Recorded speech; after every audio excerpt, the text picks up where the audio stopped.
పెద్ద పులిని చాకచక్యంగా పట్టుకోవడంపై రాజనగరం ఎమ్మెల్యే బత్తుల బలరామకృష్ణ హర్షం వ్యక్తం చేశారు. వారం రోజులుగా జిల్లాలో హల్చల్ చేసిన పులిని బంధించడం సంతోషకరమన్నారు.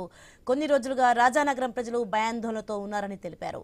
ఆపరేషన్ టైగర్ ను విజయవంతం చేసిన ఫారెస్ట్ సిబ్బందికి ఎమ్మెల్యే అభినందనలు తెలిపారు.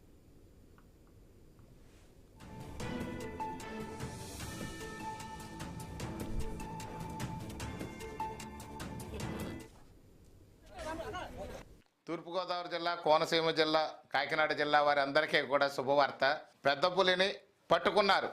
ఎట్టికేలకు మన ఫారెస్ట్ అధికారులు, రెవెన్యూ అధికారులు, పోలీస్ అధికారులు చాకచౌక్యంగా టెక్నాలజీని ఉపయోగించుకుని ముఖ్యంగా పట్టు వదలని విక్రమార్కుల ఫారెస్ట్ డిపార్ట్మెంట్ ప్రయత్నం చేసి మన గౌరవ ఎంపీ గారు, గౌరవ ఉప ముఖ్యమంత్రి శ్రీ పవన్ కళ్యాణ్ గారు, అదేవిధంగా ప్రధానమంత్రి గారి ఆఫీసు నుంచి కూడా ఎప్పటికప్పుడు సమాచారాన్ని సేకరిస్తూ వాళ్ళు మానిటరింగ్ చేస్తూ కూడా పులిని ఏ విధంగా పట్టుకోవాలనే దానికి రెస్క్యూ టీమ్స్ పూణే నుంచి, ఢిల్లీ నుంచి, వైజాగ్ నుంచి కూడా ప్రత్యేకించి పంపించి 12 బృందాలుగా ఫారెస్ట్ డిపార్ట్మెంట్ ఏర్పడి రెస్క్యూ టీములు చాకచౌక్యంగా కష్టపడి థర్మల్ డ్రోన్ కెమెరాల ద్వారా 4G 5G కెమెరాస్ ద్వారా వాళ్ళు ట్రాక్ చేసి పులిని ఎట్టికేలకు కూర్మాపురం గ్రామంలో పట్టుకొని దాన్ని సురక్షితంగా బంధించి భూమిలో పెట్టి అభయారణ్యాలకు ఫారెస్ట్ అధికారులు ఈ యొక్క కేంద్ర ప్రభుత్వం ఆదేశానుసారం దాన్ని సురక్షితంగా వేరే ప్రాంతాలకు తీసుకెళ్తున్నటువంటి పరిస్థితి మనకి ఇప్పుడు ఉంది.